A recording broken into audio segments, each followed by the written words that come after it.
Shalom keluarga damai yang terkasih di dalam Tuhan. Puji Tuhan kita berjumpa kembali di dalam Renungan Samas Senin 27 Maret 2023. Mari kita menyiapkan hati, kita masuk di dalam doa. Bapa Surgawi, sebentar kami hendak merenungkan firman-Mu. Di dalam kami mengawali hari yang baru yang Tuhan anugerahkan bagi kami. Di dalam nama Tuhan Yesus kami berdoa. Amin. Tema yang menjadi perenungan kita adalah penghiburan dari Tuhan. Firman Tuhan terambil di dalam Kisah Para Rasul pasal 20 ayat yang ke-7 sampai 12. Namun saya akan mendasarkan perenungannya di dalam ayat 11 dan 12 saja. Demikian firman Tuhan. Setelah kembali ke ruang atas, Paulus memecah-mecahkan roti lalu makan. Habis makan masih lama lagi ia berbicara, sampai fajar menyingsing. Kemudian ia berangkat. Sementara itu, mereka mengantarkan seorang muda itu hidup ke rumahnya, dan mereka semua merasa sangat terhibur.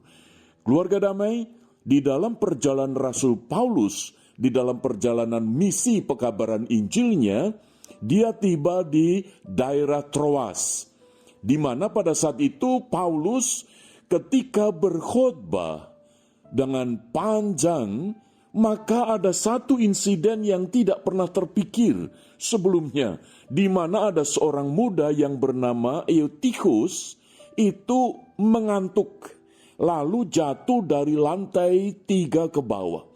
Dan di dalam ayat yang ke-9 dikatakan, ia mati. Wow, ini satu masalah yang berat. Ini satu masalah yang bisa mengakibatkan satu dampak yang luas. Dan pada saat itu, kalau sudah seperti yang zaman sekarang, pasti ini akan menjadi berita viral di media sosial. Dan itu bisa menyudutkan Paulus. Karena gara-gara Paulus berkhotbah terlalu lama, lalu ada seorang muda yang jatuh lalu mati. Keluarga damai yang terkasih di dalam Tuhan, meskipun ada permasalahan di dalam pelayanan, kita bisa melihat daripada firman Tuhan ini bahwa Tuhan itu selalu juga memberikan penghiburan. Ada satu masalah yang sedang dihadapi dan Tuhan itu tidak tinggal diam. Tuhan turut campur tangan. Dan Paulus mengalami hal itu, sehingga ketika insiden itu terjadi, masalah itu muncul, Rasul Paulus berhenti di dalam, dia berkhotbah, lalu dia turun, dan dia menolong orang ini, anak muda ini. Dengan cara apa? Kalau kita melihat di dalam ayatnya yang ke-10, tetapi Paulus turun ke bawah, ia merebahkan diri ke atas orang muda itu, mendekapnya dan berkata, "Jangan ribut, sebab ia masih hidup." Keluarga damai, ini cara Tuhan yang Tuhan nyatakan melalui Rasul Paulus. Ada satu tindakan di mana Tuhan turut campur tangan, sehingga anak muda yang bernama Eutichus ini yang sudah mati, tetapi Tuhan bangkitkan kembali. Tuhan hidupkan kembali, supaya ini menjadi sebuah cara di mana Tuhan menyatakan pertolongannya, menyatakan kuasanya, dan ini menjadi penghiburan bagi setiap orang di dalam melayani Tuhan. Keluarga damai, di dalam ayat yang ke-12 kita bisa melihat bahwa mereka semua terhibur.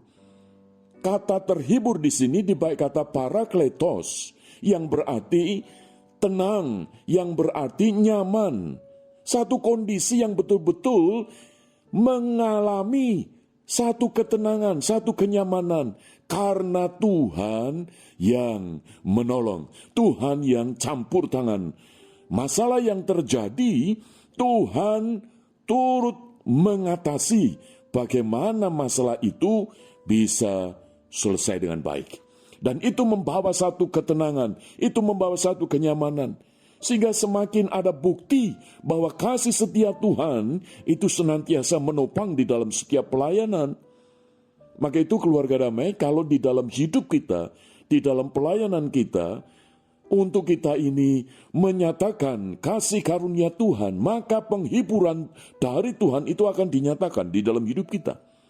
justru di tengah persoalan yang pelik menurut kita, tetapi itu menjadi peluang di mana kuasa Tuhan dinyatakan.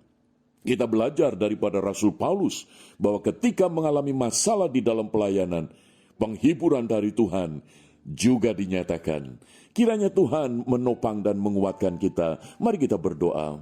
Bapa Surgawi, kami mengucap syukur untuk firman-Mu, supaya melalui firman-Mu ini di tengah pelayanan kami, di tengah segala pergumulan yang kami alami, di tengah segala masalah yang berat yang kami jumpai di dalam pelayanan kami, penghiburan dari Tuhan akan dinyatakan tepat pada waktunya dengan cara Tuhan yang begitu ajaib. Di dalam nama Tuhan Yesus kami berdoa. Amin. Keluarga damai, Tuhan Yesus memberkati.